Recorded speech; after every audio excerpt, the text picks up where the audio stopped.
Hi everyone. I thought I would do a video today to share the post-cut haircut. My son and I donated our hair today for Angel Hair for Kids in Toronto, Canada, which not only makes wigs for kids that are either undergoing medical treatment and have lost their hair or have a medical condition where they will never have hair. And they actually make those kids for those disadvantaged families in order to provide them with the dignity or the opportunity that hair gives without the expense for those who can't afford it. So I wanted to share with you today, one, because it's crazy how short my hair is and I'm getting used to it, but also because I wanted to share that we can all make a difference in the world. So 2 years ago, my son saw me getting my wedding dress ready to donate to Angel Gowns, which is a place that takes old wedding dresses and makes them into outfits for stillborn babies to be buried in, so that it makes a difference in the lives of those parents just for that one special occasion. And he asked if there was anything that he could do to make a difference in the world, and he was only 8 or 9 years old at the time.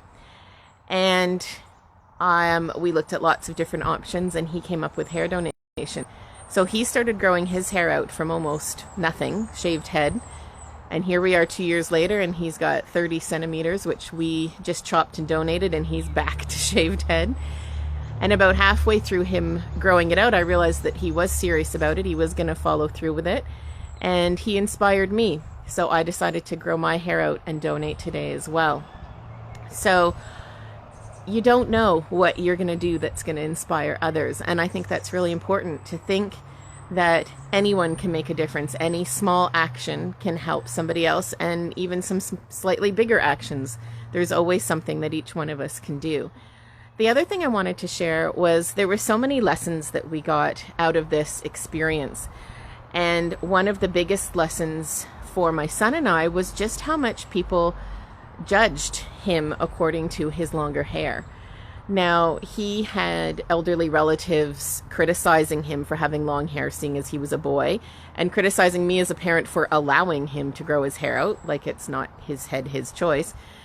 But we also had the guy, when we went out to a restaurant, who spoke to one of my sons and said, "Hey, dude, what do you want to order?" And then turned to my son and said, "Sweetheart, what would you like?"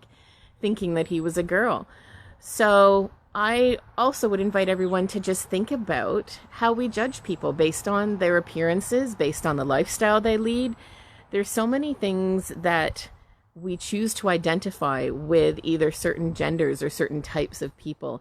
And I'd love to live in a world where we smash all those stereotypes and just accept people for who they are and love people for who they are, not what they look like or what they choose to do as a profession or who they choose to love.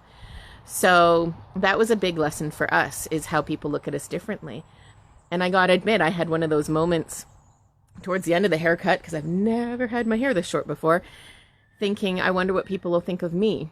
And my son, who had just donated his hair, turned to me, the tender age of 11, and said, "Mom, I think you look like Ellen DeGeneres," which is pretty darn cool. I don't mind looking like Ellen. I think my hair is slightly darker than hers. But other than that, it's just hair. So sending lots of love out to all of you. I hope this has given you a little something to think about. And don't forget, I'll include the link below in the comments. You can still donate to help raise money for making wigs for kids out of our donation. And we've set up a page for that. And you can read a bit more about my son's story and my own. Lots of love.